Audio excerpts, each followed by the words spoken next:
Hey everyone, this evening we're going to be doing a Hawk Helium Kickback LVL. We're going to be camoing it up, and I'm going to be using a little rubberizing, spray on rubberized stuff on it. First we're going to strip it down. The main wrench you'll need is a 13mm. After that, there isn't a whole lot more you can get off of it. They Loctited quite a few bolts fast on it, so I mean you can only get so much off. I didn't feel like breaking the plastic handles that tighten the platform adjustment level on it. I didn't feel like trying to break those, so I just stopped there. The little hooks that you hook your strap into, I'm just going to tape them off. But we're going to clean it once we get it broke down into pieces. We're going to clean it with alcohol real good, so we get a good adhesion. And I'll do my best to give you step-by-step details here. Alright folks, what I'm doing here is just cleaning up the stand. You can see I used it. I would highly recommend doing this if you have it brand new. If you want to do it when it's brand new.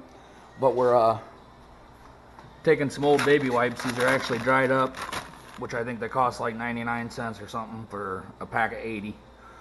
And soaking them in isopropyl rubbing alcohol. And then just wiping everything down with it before we apply paint.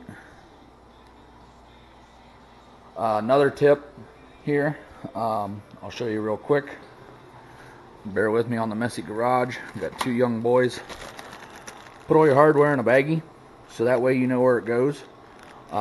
Any of these little grommets, put back on the bolts if you can, so you know where they go. Like I said, pretty much so right now. We're just cleaning them all up, trying to get all the oils and dirt off. Here in a little bit, we'll take and tape all these holes off so we don't get paint or rubber coating in them. And it won't be long, and we'll be spraying some rubber. Alright folks, I'm going to start spraying here. Can says 8 to 12 inches from surface. First time using this, so I really don't know how well it's going to go. But we're going to give her a shot here.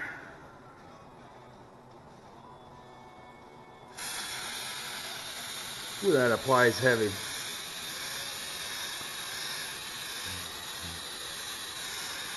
And just go like that. And that stuff applies thick. I've been shaking it for a good 10 minutes at least, maybe 15.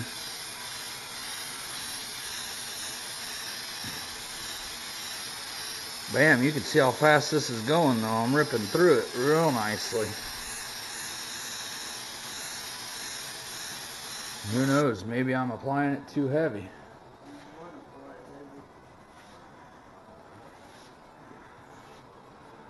Kind of come in here and hit the different angles.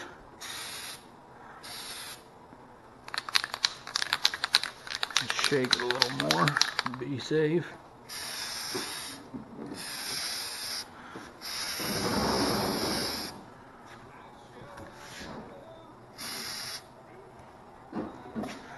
Alright, I think that should give you the gist of what we got going on here. But I think this is going to turn out real nice. I think I'm going to be happy. Happy. Alright, so after a little deliberation, we decided to let this cure overnight. Per instructions on the can too, and it was kind of tacky after we got done anyway. You can see it didn't turn out perfect, but that's okay, because that'll just add to the camouflage effect. So now we're going to start adding some paint. We're using the sponge method, and see how this turns out. We'll start on the footrest and work our way to the base. Alright, if you've done any research on the sponge method, it's just a $2 sponge from your whatever store. Mine was Walmart. And I'm just going to take and spray a little paint down here and dab the sponge in it and then apply it as I go. Cut it into 6 pieces. I don't know if that's right or wrong. This is the first time I've ever done it, so we will find out. First we applied this green. Next we applied the darker, it's a greenish gray. And then finally we applied the brown, all with sponges. Now if you look here, I used a bigger sponge for the first green, and I dropped the sponge for the darker green, which is a little smaller in size, and then I went even smaller for the final brown. I think it gave it a pretty nice effect. Obviously you can change and control how bright it is. If you want it to be a brighter green, or you can change whatever colors you want in there. I mean, there's probably 4 or 5, 6 camo colors that you can choose from at most stores. So I think we're going to continue on to the base of the stand, and we'll have that coming up for you. Just dabbing it on like this. I figured out that you can see it's a little heavier down in there in spots. Once the pores get filled up on the sponge, it kind of applies a little heavier. So I changed the area I was using on the sponge, and just dabbing it on with the green first. This is the underside of the stand, so it does not have any black showing through, so I'm gonna have to figure out how I want to do it, if I want to apply more brown or how. We'll see once I get to it, but we'll bring you along for that whenever we get to it. But I'm just going to keep sponging this on. Got a little easel here, and Tom said something about why don't I just spray it on the sponge, but I control, having a cardboard easel, how much I apply to the sponge, which in turn determines how much I'm putting on. Whereas if I sprayed it right on the sponge, it'd just be one heavy glob of paint going on each time. But you see how fast this is going? Literally, I'm done with this bottom. I'm gonna go back with the next color and start right in on it. Alright, we're just starting with the gray-green here, just like so. See how it makes that nice breakup pattern? I think it looks good. I hope you all think so too. Getting a little dry, so we need a little more paint.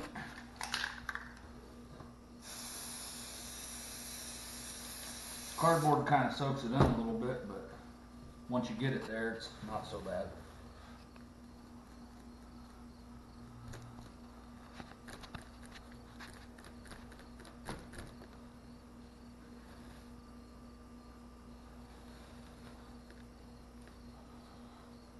I honestly thought about stopping this coat on the footrest, but I want it a little darker than that for being, you know, 20 feet up in the air or whatever it might be.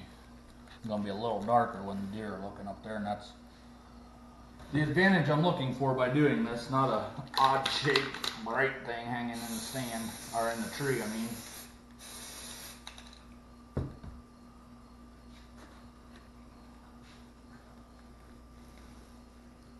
Working kind of fast at it. I mean, it like I said, it dries fast.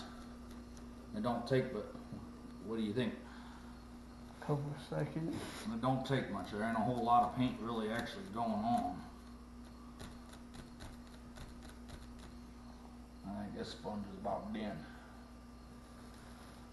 So we'll get a new sponge, and I'm just going to continue on and do this for the rest of the stand, and then we'll go to the other color, and I'll show you when we start the other color. Alright, we got everything done here. It's all finished up. I think it looks pretty good. I'm very happy with it. Obviously you can adjust it for whatever terrain you're hunting. Some people might say it's too dark, some people might say it's too light, or just not the right combination, but I think for where I'll be hunting, I think this is perfect. Just a review to go through what I did. I tore the stand apart, obviously, and coated the top of the frame of the stand, which is showing right here, with Flex Seal. Let it cure overnight, and then I came in with this green and some sponges. $1.97 at Walmart. Look in the bath department. The bath supplies, it'd be around the towels is where I found this. And then I just started dabbing that on. Second layer of this on everything with the sponges. And the final layer with this darker brown. People say that you can get cheaper paint. This is just, I believe in this brand. So take that however you want. But I did notice one thing. Whenever you're painting, try different coarseness of pockets of cells in the sponge. The pores. The pores. Thank you, Tom. For a different consistency when you're doing it. Like when I did the brown, I wanted the bigger pores because I didn't want to cover everything, but I just wanted to add some brown in. And I think it turned out really well. I'm gonna just let it dry before I assemble it again. But you can see the tree stand seat I did not do yet, and I'm still considering doing it, but you can see how it looks in comparison. And here I'll just pick it up and put it over there next to it just to get a good visual. But I mean, the whole stand was that right there when I started, so I think I definitely have a little bit more of an advantage, and now that I look at it, I will definitely go and move forward with doing the seat. It's just going to take a little more time. I'm going to have to be a little more meticulous with it, and look what I just did. Huh. But anyway, I think I might have inhaled some paint tonight, so make sure you do it with a good ventilation. I think I had good ventilation in here, but it's just a product of the process, I feel. I'd recommend getting some latex gloves so you don't end up with paint all over your fingers. Something I didn't think about when I did it, but I wish I would have. Normally I keep some in here in the house just for processing meat and whatnot, but ran out and just haven't gotten any more. But this is the finished product. Like I said, all I have left to do is assemble everything, and I think I'm going to be very happy with the results. Hopefully it'll hide me a little bit better in them trees. Thanks for watching. Like, share, subscribe.